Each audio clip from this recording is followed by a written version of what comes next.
Hey everybody, my name is Eric and welcome to the Joecast. Well, Star Wars Celebration is in full force now down in Orlando, Florida, and this is day one. It is wrapped up, and all the events from Thursday have now taken place. All the panels have gone through, and I want to do a quick rundown of what we saw during Star Wars Celebration day one. And I'm going to do videos every day between now and Sunday to let you guys know everything that has been going down at the convention. That way you know all the big news topics that have been broken, and that all the big movie news and the comics, books, video games, animated series, whatever that may be announced. Today there wasn't a whole lot of big announcements when it comes to like new content, when it comes to the films and things like that, but there were some interesting things I like to go run through here.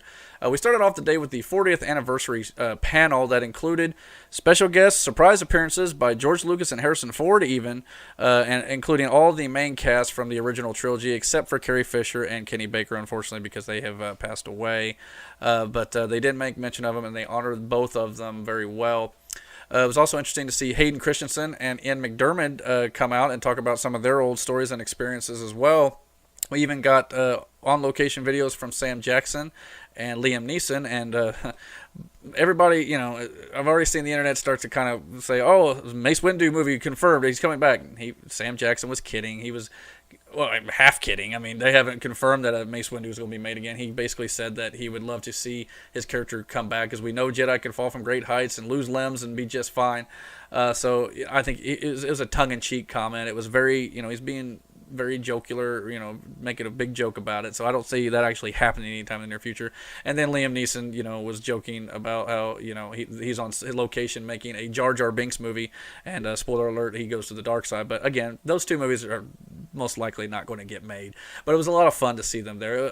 Interesting enough, though, during this panel where, you know, George Lucas and Mark Hamill and Warwick Davis was hosting, as he hosts about all these panels, and they were all talking about old times making the original trilogy and things like that. And it was good to see Hayden Christensen as well, his first celebration in a long time. You know, obviously he didn't get a lot of the positive fan reaction from the prequels. A lot of people didn't like those films, and he took some of the brunt of it, and I thought that was very unfair for Star Wars fans. I mean, he did as good a job as he could, and let's be honest, as a Star Wars fan, I personally love the prequels, and I know there are people who don't like them, but they are a part of the Star Wars family, and we have to embrace them.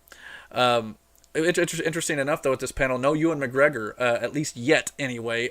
He wasn't even mentioned. He didn't show up.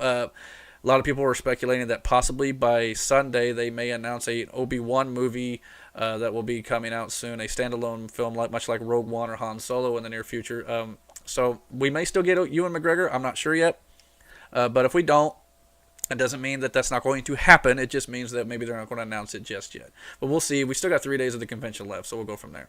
I did a YouTube video about the Carrie Fisher tribute that'll be going up on the channel here, so I hope you will take a look at that, and I discuss it and go over the video with you, so let you know what I think about it. But her daughter, Billie Lourd, came out and introduced the clip, and it was very well done, very heart-touching, very, you know, heart-wrenching as well. And then shortly after that, we had John Williams, another big surprise, showed up at the panel, and he basically put on a 3-song concert, leading off with the Princess Leia theme song, which followed immediately after the memorial clip that they did for Carrie, and I thought it was very good. There couldn't have been a dry eye in the house. Then after that, he played the Star Wars fanfare and the Imperial March to kind of end the panel, and John Williams, you know, he's not a young guy anymore, you know, but he looked like, you know, he was fully in control of the orchestra there, and he looked great, and I cannot wait to hear his score for Episode 8, and I know a lot of people didn't really care for his score for Episode 7, but I thought he did a great job with both, or hopefully he'll do a great job with both. We know he did for 7. I thought it just took a lot of people some time to get used to it, I think. Some of the new content that actually has been released now, the night before or so, they released a preview of the Forces of Destiny. So I think it's a new animated series type thing. It looks like it's going to be short videos or short animated shows or whatever. That's basically going to be focusing on, looks like, the heroines of Star Wars. Now there is going to be a Heroines of Star Wars panel coming out Probably, I think it's in the next day or two. And I'm sure at that panel we'll get more information about how this series is going to be distributed. But it looks like the series is going to focus on Rey, Jyn, Princess Leia, Ahsoka, Hera, all the females of Star Wars, it looks like. So it could be very cool to see how they do it. And the different animation style looks like it's going to be a bit more of a 2D thing. And I'll probably put up a video for the Forces of Destiny little clip that they showed to kind of give you my review on it. So keep an eye out on the Jailcast for that as well. We also got an announcement a few days or about a week or so ago, I think, of Star Wars from a Certain Point of View. It is a new anthology novel that'll be coming out celebrating the 40 years of Star Wars, which will take 40 authors, and they're going to take a certain character. Each one of them are going to tell a story of a background character from A New Hope and tell a story from their perspective from the film. We could probably get characters like, say, from the Cantina or the Stormtroopers, looking for the droids. Maybe we'll get their perspective. So it'll be interesting to see what all writers. There's plenty of good authors from the canon books that have already come out now, and it'll be interesting to see what kind of stories they come up with for that. And I think that book will be released in October of this year. Not too long after that, we had a Billy Dee Williams panel. Nothing really big coming out of this panel other than the fact he was telling old stories, as all these panels with the actors do. They tell old stories from the past when they were doing these movies. But the biggest news item, it seemed that he either suggested or he confirmed that he will absolutely not be in Episode 8, The Last Jedi, which is... it's kind of sad to see, because we all wanted to see, Lando Calrissian maybe even show up at Han Solo's funeral or whatever, what have you. It's a shame that we didn't get to see him in The Force Awakens reunite with Han. But even Harrison Ford kind of hinted that Han Solo's, he's not really dead, I'm just resting. But again, I think that was a tongue-in-cheek joke. Anyway, it's kind of sad that we won't see Billy Dee Williams probably in the sequel trilogy, if that is to be believed. Now, he suggested it or confirmed it. I'm not positive which, but hopefully maybe we'll still see him coming up at some point. We will see a young version of him in the Han Solo movie coming out in 2018, played by Donald Glover. So in that case, we got that to look forward to anyway. After that, we had a panel with Dave Filoni and Pablo Hidalgo called the Animated Origins and Unexpected Fates panel, where basically they go over some of the stuff from the Clone Wars that was never really made, or even some things in Rebels. And they showed concept art from early days of Ahsoka, kind of what she looked like before the animated series came about. And back, I think the concept art was from 2005. We even saw hints at Captain Rex in Rebels Season 4, possibly wearing some camouflage, have a little bit new armor, which would all but confirm the fact that he is indeed in Return of the Jedi, because Dave Filoni has kind of hinted at the fact that he's in Return of the Jedi as the old white-bearded guy on the moon of Endor as they're storming the base there. So if he shows up in Season 4, which we may get some more info on this on Saturday at the Rebels Season 4 panel, if he's there, that all but confirms that he will be surviving the events of Rebels leading up into Return of the Jedi, which I thought was a cool little nod there.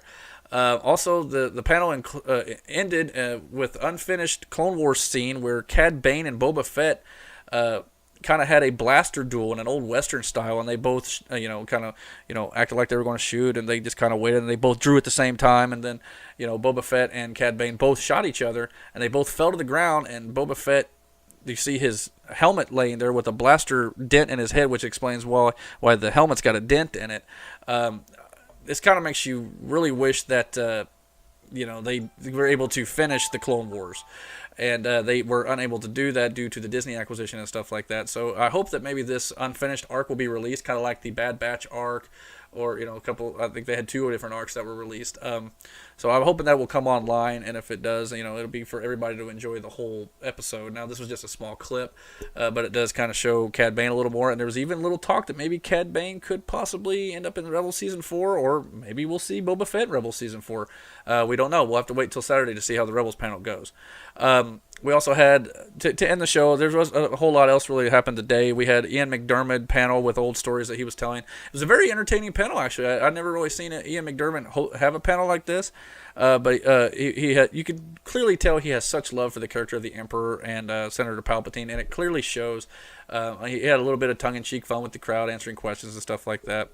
We also had, to end the day, we had Ray Park, his panel hosted by Warwick Davis as well, and he told stories like all the other panelists were basically, just old stories about making Episode 1, The Phantom Menace. But what really stood out the most is at the very end of the panel, Warwick Davis and Ray Park performed with some of the volunteers from the audience dressed up in cosplay, and they reenacted the final fight scene from episode 1. Warwick Davis was great in that, just because of his stature, he kind of had a little fun with it and stuff like that. But it was a really tongue-in-cheek fun between the two actors there. So that'll pretty much just about do it for day 1 of Star Wars Celebration. Keep tuned right here on the JoeCast here, and I'll have some more videos in the next day or so. I'll definitely be posting a trailer reaction video for the Star Wars Episode 8, The Last Jedi trailer, when it drops, and I'll probably be also posting a trailer for Star Wars Rebels Season 4 when that drops on Saturday. So keep it right here, and I'll have all sorts of information and all the news coming out of the con when it comes about. Thank you very much. Well, that'll just about do it for me, everybody. Thank you for watching this video, and if you like what you saw here, please comment and like this video. And you can also subscribe to the JoeCast on YouTube by searching for JoeCast there. You can also find links in the description of this video for my Facebook and Twitter, or you can go to facebook.com/JoeCast, or you can find me on Twitter @EricJel. So until next time, thank you for watching. God bless.